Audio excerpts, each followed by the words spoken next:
Many of life's little luxuries have been taken away or at least put on hold. Our sponsor Olay is here to ensure we can all still indulge in some of the finer things in life. I am in love with their retinol collection. I have tried all the creams, lads, and I mean all of them, and this makes my skin feel incredible. Really glowy, really strong, really bright, which in winter is a tricksy old thing. With Olay, I can face anything. Seriously, anything. And there's a lot going on, let's be honest. A warm cup of cacao, opening an unexpected gift. A bucket load of salty rimmed margaritas with my clan. There are a million things I'm thankful for today, but what is my guest thankful for?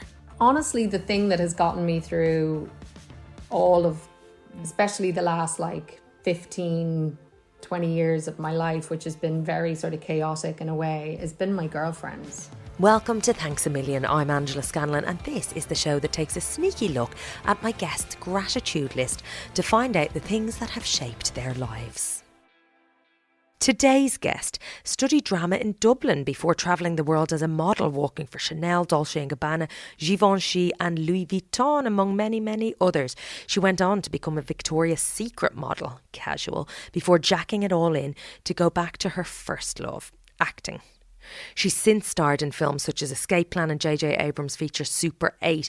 Now she is Claire in the phenomenon that is Outlander, for which she's won a Scottish BAFTA, an IFTA, 2 People's Choice Awards, and she's been Emmy nominated 4 times. It is, of course, Caitrìona Balfe. And yes, that is how you say it. Before we pop into the ep, I'm going to share a couple of your Thanks a Million trios, which you've still been sharing with me on Instagram, and I absolutely love them. Future You Now. Grateful for video calls to my best friend, hundreds of miles away. Grateful for those little pudgy fingers of pure devotion curling into your hand, poking you in the eye, investigating your nostrils and reaching down your top. I hope you're talking about your kids. Grateful for the really awesome baking I did today with my gang. Now, this one is not a trio. This is a mammoth one from Kelly Crane. Grateful for my friends, long walks, exercise, my boys, my husband who loves me no matter what. Grateful we can afford food and a warm house. Thank you for reminding us of what we can be grateful for, even when we have to dig deep. Jane, thank you for prompting me. I will always give you a little nudge on the old Instagram. I'm grateful for one, my oldest boy has beaten chickenpox. Yes. Pies from the local bakery and our street for coming together and collecting for the local food bank. Love. Angela McLean. I'm grateful for my husband. He supports me so much while spinning so many of his own plates. I'm also grateful for my mum. She's so strong, supporting and caring for my elderly granny. Family is so important. I'm blessed to have them. That's a nice one. As always, thank you for sharing your Thanks a Million trios. You can use the hashtag Thanks a Million Trio. You can get me at Angela Scanlon on Instagram mostly, or Twitter, if you're that way inclined. This conversation covers everything from working with Judi Dench to what it's like to get into the acting game. During lockdown, she started a book club on Instagram, which can be found at CB_book_club.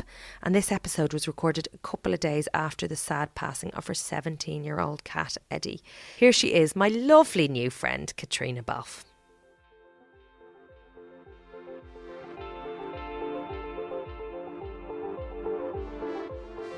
How are you doing generally? How are you finding the kind of enforced downtime at all? Because I imagine the last number of years has been pretty intense. Yeah, it's been up and down. I'm not gonna lie. I am, I definitely, I'm the type of person that vacillates between being very social and needing a lot of people, and then needing my own very quiet and, hibernating downtime.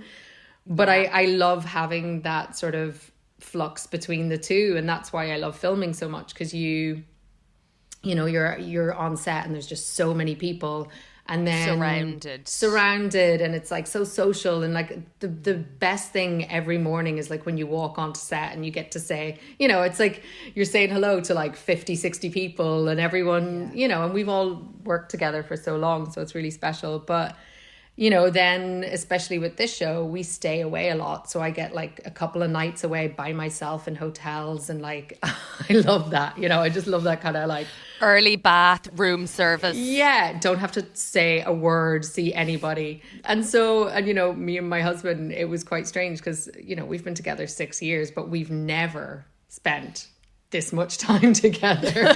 And so part of that was amazing. And then part of it was like, why aren't you still here? What are you doing? You know? And I think that's more pronounced for you, obviously, in your job, because you're used to stints away. Yeah. But like, I have so many friends with quote unquote normal jobs who are not used to seeing their spouses this much. Well, I don't think anybody is. Like, it's not even if you really love them, they're still annoying. Like, that level of interaction on both sides is not natural, really. No, and it was quite funny. We ended up getting into this routine where, like, he's amazing. He'll make me coffee every morning. I'm so not a morning person, but like I need my coffee and my space. But you know, we have a upstairs and downstairs, so literally like from when we wake up till like midday, I would sort of take the downstairs and he would be upstairs, and then we would sort of flip for another couple of hours, and then we'd come together in the evening. But yeah, I think everyone needs their little corner to sort of do their thing in. So like lots of reading, did you kind of take it as an extended holiday, or were you trying to make yourself, you know, work on something? Yeah, well, you know, I definitely did a lot of reading more for fun, because there's a lot of, you know, a lot of the time now, you know, you're sort of being sent stuff and it's like, oh, this could be a cool project to try and get the rights to, or this could be something. And so you end up reading a lot of material that sort of has a protagonist who is a woman in her 30s. You're like, and and it was nice to sort of branch out. And I started this book club online, which was one of the most amazing things about this as well, because it was sort of, you know, and it's very ad hoc, and I am so like in admiration of people who are able to do these things and be like really organized and professional about it. But people have been very understanding.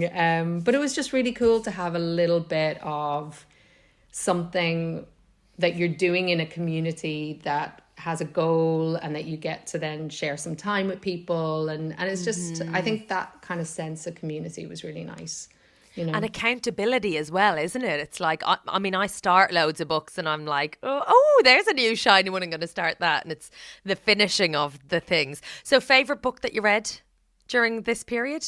On Earth We're Briefly Gorgeous. I think it's hard to beat that one. It's an American Vietnamese writer called Ocean Vuong. And it's really heartbreaking. Everyone was like, yeah, you're doing a book club. And then I choose like all these really depressing, really like not very fun books. And they were like, can we maybe lighten it up a bit? But do you find that that's quite an Irish thing? I remember for a long time being asked, you know, if I was in interviews, it's like, what's your favourite book? Emer McBride's A Girl is a Half-Formed Thing. Which is gorgeous. I read it on... It's amazing. Gorgeous book. I wept. Yeah. I would be in the car. I remember we were in France and Roy was just looking at me going, are you okay? We're on holidays. We're Judy Bloom or something a bit escapist. But I love the cathartic. And I think, you know, as Celtic people, we do, I think we're just naturally drawn to the sort of dark and morbid, but find a beauty in that. Whatever is wrong with us. But that's sort of...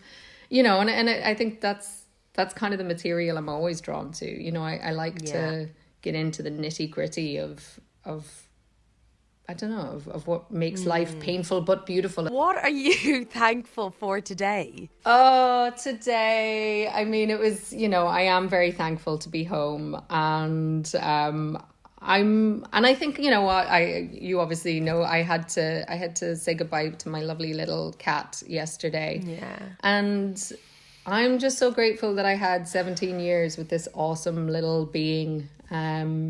She was hilarious. She was a total diva. And she was just so special. And, she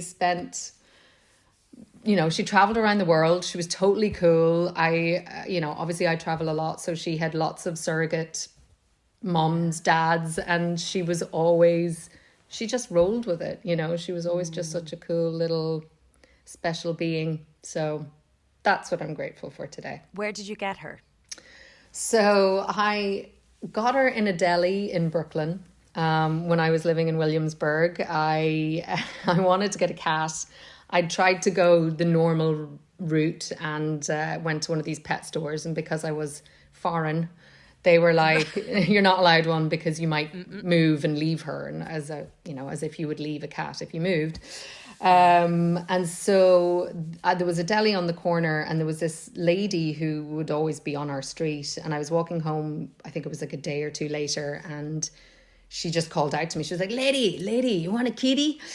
And I was kind of like, well, actually, I do want a kitty. I'm not sure I'm going to take one from your coat right now. Yeah. But so I went into she was like, go into the deli, and the cat there had kittens. So I went in, and sure enough, went to the back room, and they had all these kittens there. And I picked up one that was kind of white and grey, and then the matching one sat on my foot. So I was like, okay, well, I guess I'm not getting one kitty, I'm getting two. And that was Patsy and Eddie, my little ab fab gang. And amazing. Yeah, and Patsy, he had a heart condition, so he passed away about 8-9 years ago. And Eddie just, 17. So 17. I often, always when I remember, send the questions over so that sometimes you can have a little look. You have been so conscientious thinking about them. And I'm actually just looking at this because obviously you sent them earlier in the week. Yeah. And you said, today I'm thankful that I'm heading home for the first time in 3 months. I'm very excited to finally see my cat. I know. Oh. How long had you been apart? This time it was 3 months. I mean, she has been quite ill of late. And I mean, it's quite funny. Like we had taken her to, there's a really amazing University of Glasgow veterinary hospital quite close to us. So we'd taken her there in March when I got back. Okay. And she saw the neurologist. And so they discovered... She's a showbiz cat. She is a showbiz cat. And there was an amazing vet there, and they did a bunch of tests. And so it turned out that she had Alzheimer's, and which I didn't know cats could have. But she was also getting little mini seizures. But it was quite funny when she was in there because she was having these tremors in one of her legs. And the vet came out, and he was like this really lovely man, but he was like, we've never seen this before in a cat. I mean, because this is the other thing. Anyone who has a cat will know when you bring your cat to the vet, all they do 9 times out of 10 is like, well, in dogs, if we could see this, dogs will tell us they're in pain a lot more. Or when we see this in dogs, this means, but with a cat, we don't really know. Or with a cat, we can't give it any medication. Or with a cat. So cats seem to be like this really understudied or understood species in comparison to dogs and what they know about how to do things with dogs. But so the vet came out and he was like, we've never seen this tremor before in cats. We've seen it in humans or in dogs. So, I'm not saying we've discovered America, but this is really exciting. It's kind of like, but is she going to be okay? So, okay. So yeah, so she's been up and down, but she had a bad seizure yesterday morning. So it was just, I think there's always a line where you have to go, is her quality of life going to be any better for any more intervention? And so I didn't think it would be. So yeah, but nice that you got to see her. Yes, very much so.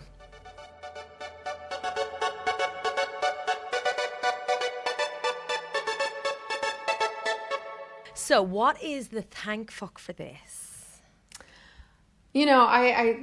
I think it's my job. I know it's my job. It took me a long time to sort of get to do what I love and always wanted to do. I mean, I've wanted to be an actor since I was 3 or 4 that I can remember.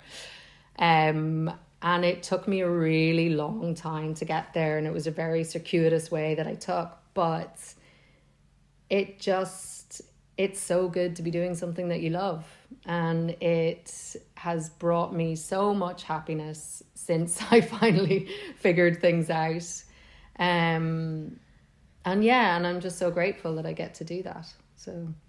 And so you say that you knew from earlier on. Were you like, you know, the stereotypical putting on little shows, or you just had a clarity that you were like, saw someone on TV and were like, that's my gig? I knew from really young. I used to do impressions. Like I used to do a Margaret Thatcher impression. I don't know why. Go on.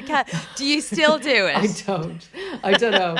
It was something. It was like, you know, we are here today to talk. I don't know. It's like, but when I was like 5, I used to do that, which was very odd. Adorable. Also from a girl from Monaghan, why I was running around doing Margaret Thatcher's very odd. But you know that the family love that. And so, like, you know, I also grew up in the middle of nowhere, and there wasn't a huge amount of stuff going on, but there was like this small youth theatre, and I was part of that. And so I think I started there when I was about 7, and that was like, oh yeah, I want to do this, you know. So, and then did you continue that in school? Because I always think, you know, a lot of people would go, oh, I was in the, you know, my secondary school play. I played Peggy from, what was that? Playboy of the Western World. And you're like, that's when I knew. Well, we didn't have a huge amount of that in my school, but we did do 2 plays. And one was Diary of Anne Frank, and I played Anne. And then the other one was I can't remember, I was playing an old lady. I don't even know what it was. But we didn't have a huge amount of that. But I was in there was a theatre group in Monaghan. And we did pantos. So I did a few pantos. Did you? Oh my God, I want to unearth those. So like what character did you play in panto? So bad. Well, one year I was Jack from Jack and the Beanstalk. Amazing.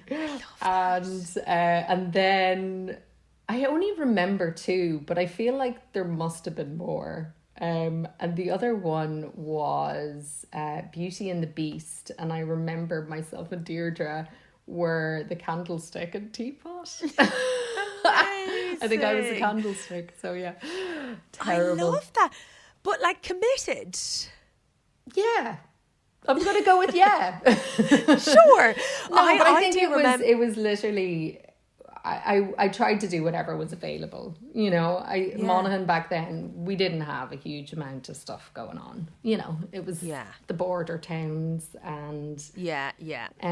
Different time. It was a different time.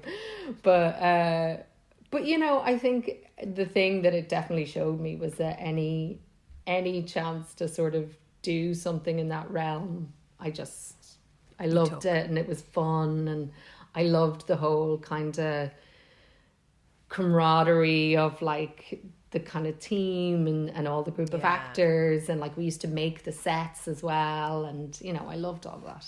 Did you study that then in college? So then I went to DIT.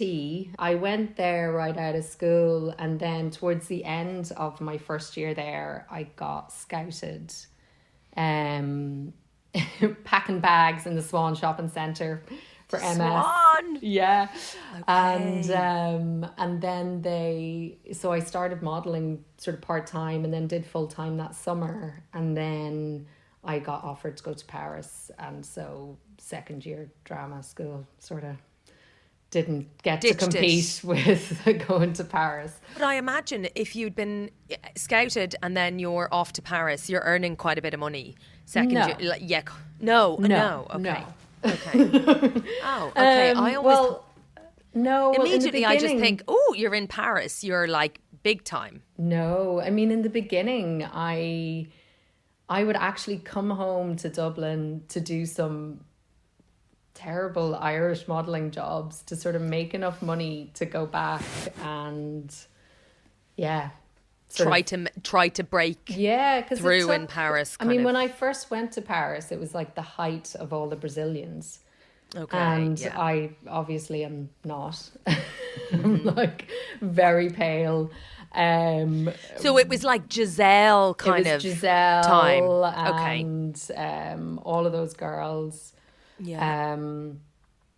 Carolini and all of, yeah. And so, and they also, like, when I first got there, they dyed my hair red, and Okay. I just was not sort of part of that crew. And So what were they trying to make you more Irish? What was the red hair probably, thing? yeah, Okay, they were like, probably. let's embrace this. There's so many different aspects of it, because you're supposed to just automatically be this like fun, interesting, like edgy person that like fashion people want to be around. But then at the same time, you have to be so skinny and so androgynous, and it's just, you were constantly, there was always people doing better and constantly just being compared to people, I guess. And I think as a young woman in your teens and 20s, that's really, really hard, because It's hard enough. It's hard enough anyway. And, there's so many times where you would go into castings or even fittings for jobs that you already supposedly had, and somebody in the room would just be annihilating how you look or your lack of personality, or you talk too much, or all in front of you. And it's tough. It's really tough, and I have so much admiration for girls who can like come through that unscathed, because it's, Do you think that's possible?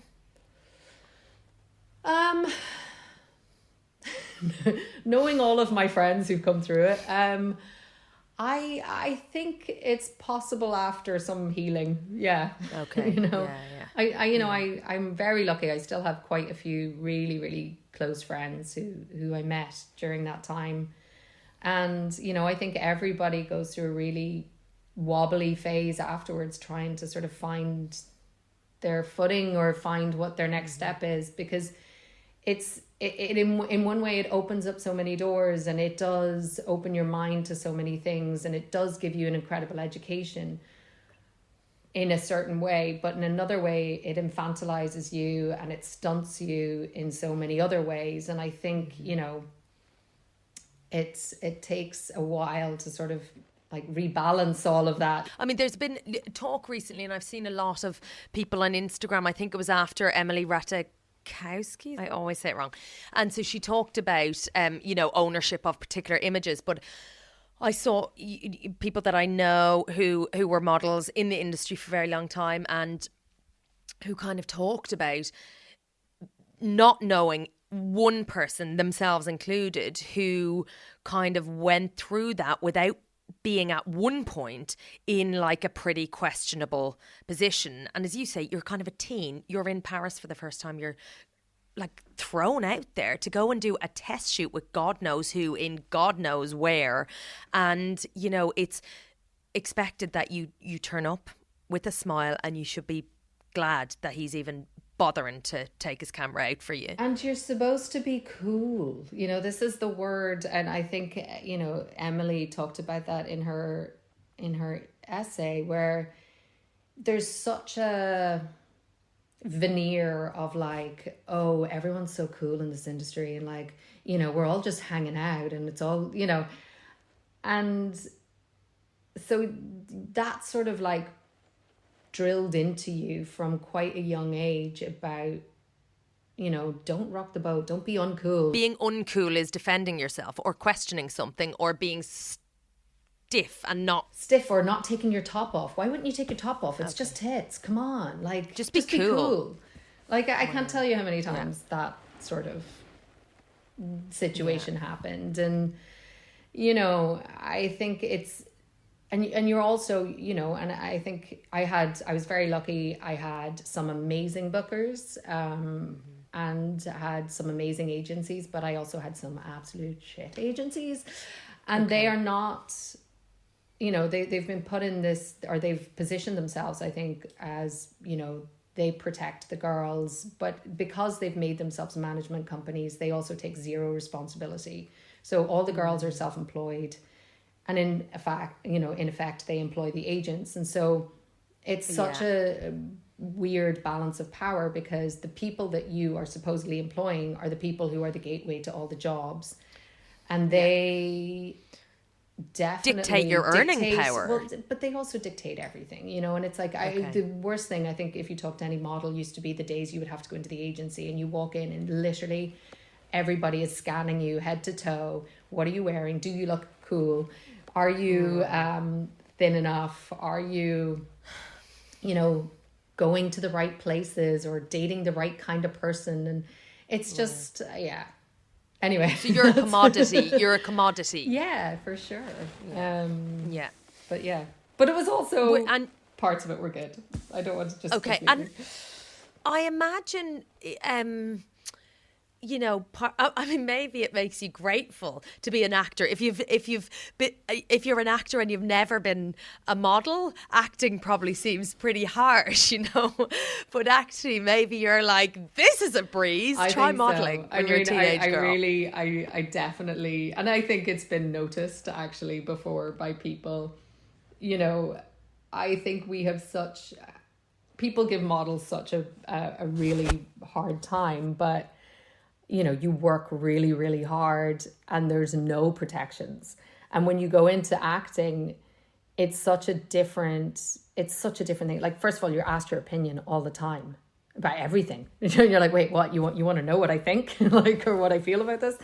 But it's also like, you have structure, when your day is going to start and when it's going to end, and when your paycheck's going to come, and how much that paycheck's going to be.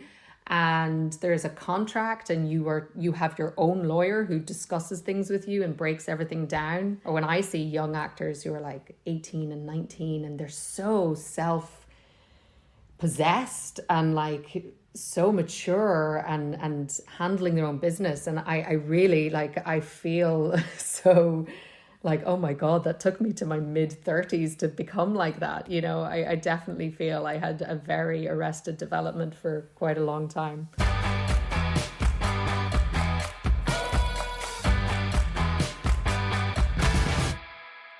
What is the thanks that got away? Well, the thanks that got away, so I'll say it's this amazing woman, and I don't know why it's gotten away, because all I could really do is just send her an email, but I'm so bloody bad at that. This evening. I'll do it. I will do it. It's this amazing woman, Judith Weston, who I studied with in LA. And she just turned everything around in my head, I guess. Okay. I had moved to LA. I'd sort of hit a point in my life where I was like, that's it. If I don't try now, it's never going to happen, and I'll regret this for the rest of my life. And I moved to LA, and I knew one person, and I'd read about a different acting coach in an article in a paper, and it was just basically like I had no idea what I was doing. And so I'd found myself when I first got there in sort of these very typical LA acting classes, which are slightly terrifying. So what are they like? Because I have no idea of what that would feel like. Well, some of them, the one that I ended up in wasn't actually bad at all. Like, I learned a lot from it. But the one thing about it is that it's all a bunch of out of work actors who have no idea how they're going to get their foot in the door.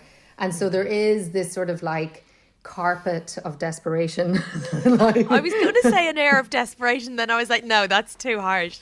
No, it's true. Yeah. It's there. Which is, I imagine, quite like... It's horrible, and but it's also, it feels almost a little bit futile. Like you're going to these classes, and this is before I had management or an agent or anything. So it's not like there's any real life application of anything you're learning. And I suppose it's all supposed to prepare you if you ever get a job, but it doesn't. So you're just doing these like random scenes from things, and and it's just like, it was kind of, I sort of felt like it was good in the sense that, I did feel like I needed to sort of lose a lot of bad habits and mental shit from my years as a model, and it was good to have that time to sort of like peel away all of that stuff and Okay. discover my love of acting again. But it also Yeah. wasn't, Yeah. it wasn't really helpful in terms of like, how do you actually go get a job? And so I came Okay. across this woman's class, and it was just this amazing workshop. And she had this great space that she had created where it wasn't just an acting class. She had directors, writers, special effects people, anyone who wanted to be a director and anyone who wanted to be an actor. And she would get them all together. And she made anybody who was going to direct act. And then she would have us work in workshops with them. And so it was all people who were already working in the industry or were about to. And it was just, it felt like, oh, so this is kind of what it would be like on a job. And then you're meeting people who you think usually you would have up on this pedestal. Okay. And they're in a learning environment as well. So it just demystified the whole thing. And I made so many amazing connections in that class. But it was also Judith and her approach to things and how because I think, there's a thing of having had been a model and then going to LA and you wanted to be an actor, everyone that I did come in contact with sort of tried to push me into these like Dolly Bird roles.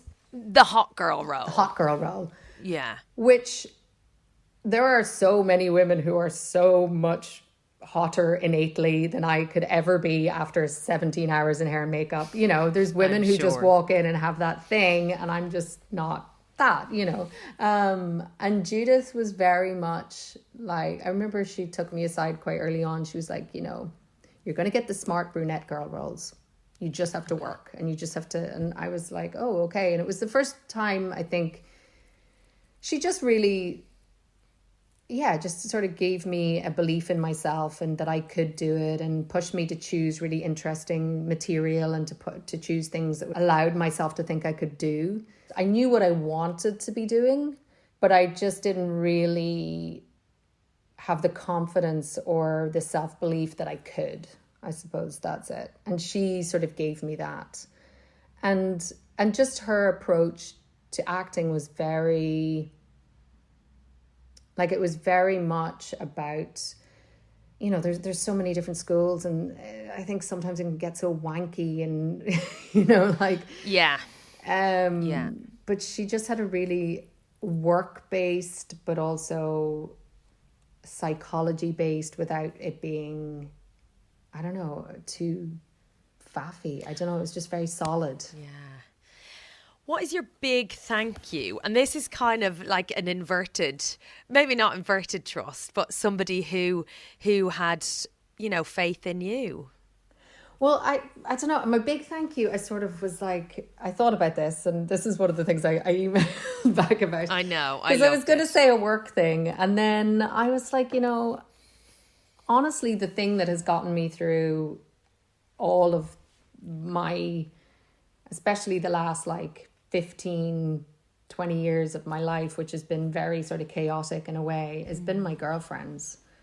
And I would be so lost without them. And I feel so, so grateful that I have so many really amazing ones that mean so much to me, because, I sort of alluded it to in the email, but I didn't always have that. And when I was growing up in my primary school, there was so much bullying going on, and I struggled with that for pretty much the entirety of my primary school. And when you say there was bullying going on, as in you were being bullied? Yeah, it was sort of like, I grew up in this tiny place, and there was a very small primary school, and there was only 9 in my year or something. Okay. And stupidly, when you look back on it, you're like, why didn't we just form our own little group? But there was sort of a group of 3 girls who were like the cool girls. And then there was the other 4 of us, and they would sort of take turns on who they would bully. And stupidly, we didn't just gang together. I think there was that thing of needing to feel like you were in a group, or you were chosen by the... Yeah. And so when they sort of stop bullying you and decide to pick on someone else, it's one of the things that really, I'm like, why? Yeah. But I think it's as a kid, that kind of like acceptance is pretty tough. But I definitely got quite a bad round of it for quite a few years. And so then, when I sort of went to secondary school, and I made a great group of friends there. But then obviously traveling around the world, I've just been so, I think it's the thing that's sort of meant the most to me, is like having these amazing girlfriends who through everything are sort of there for you. And I think it's that kind of, intimacy. I always thought, it's not a word that's been reintroduced to me, but I always thought of intimacy as like, a sexual thing or a romantic thing. But actually, I think the intimacy of friendships is, and when you get that, and like you say, when you haven't always had that, and you get that with somebody, and that connection and that trust and understanding, it's like, I think, touching on a soul level, isn't it? For sure. And it's just that, and I think,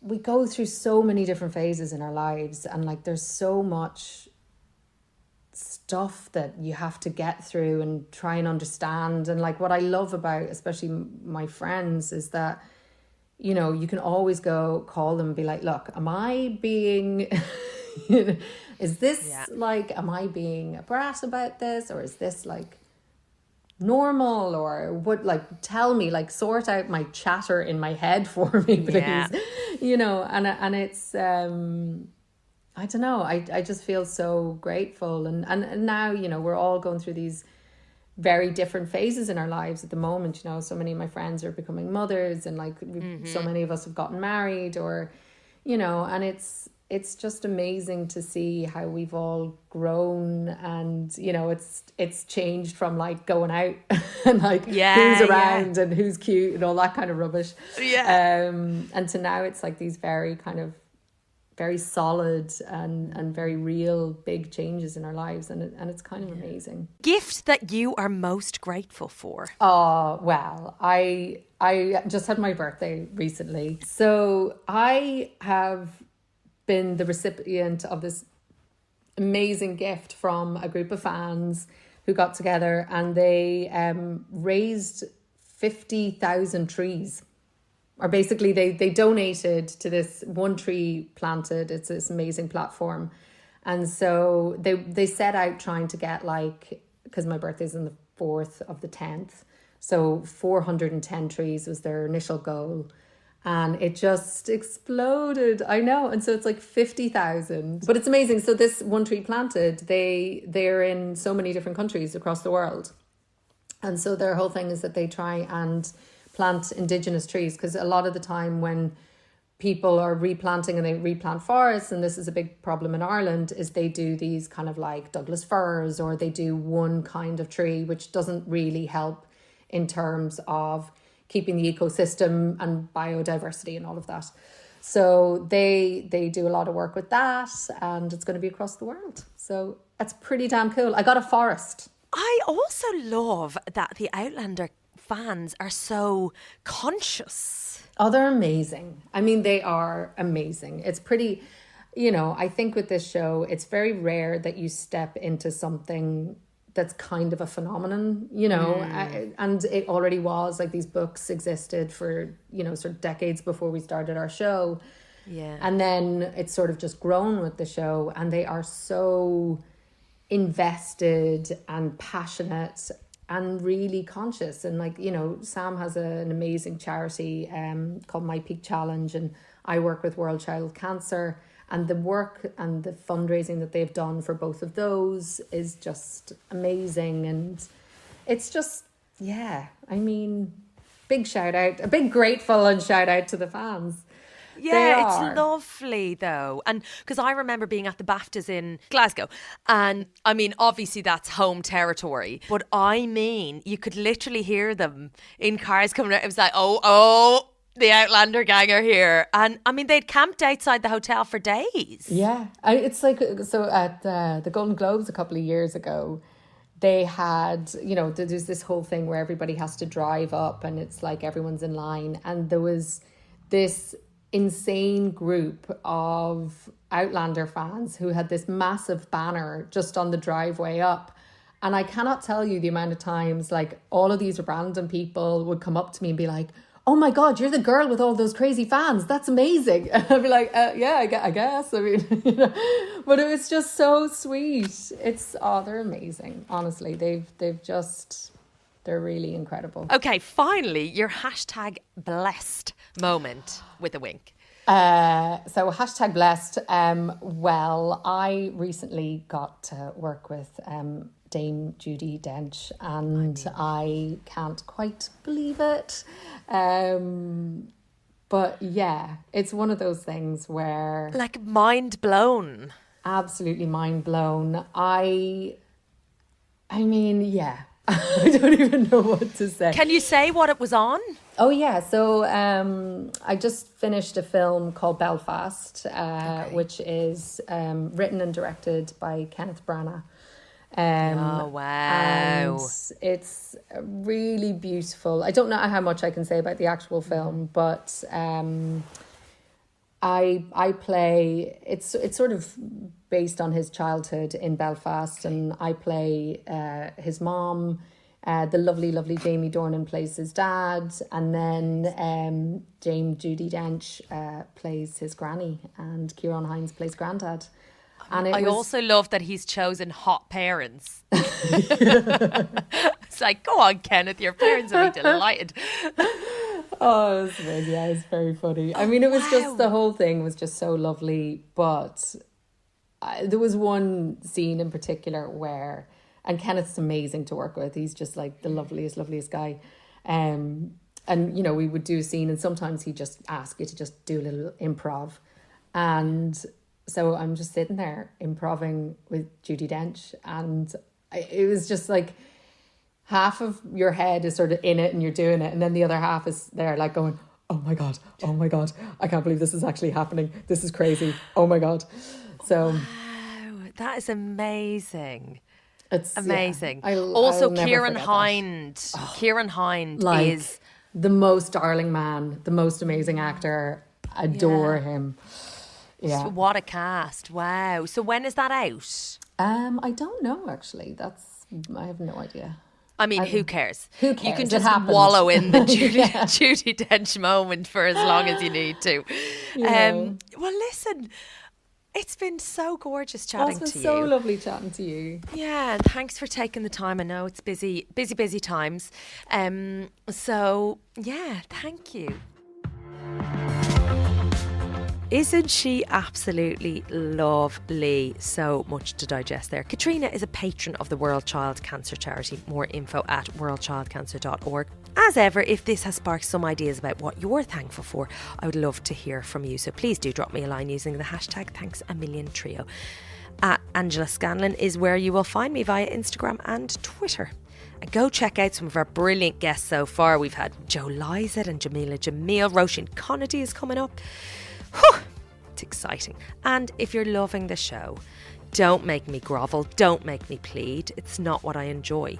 Just write us a goddamn review, please, and keep it nice. Thank you, love you. Sorry if that sounded aggressive. Finally, thanks to my production team at Rethink Audio, and thank you to you, most of all, the listeners, or the listener. It's just you and me, baby. Thanks a million. Side note, I have launched a newsletter because, you know, what else have I to be doing? You can go find it via my Instagram, and I share things that I've been listening to and reading and watching, some little recipes in there, loads of random shit really, but I think you're going to like it.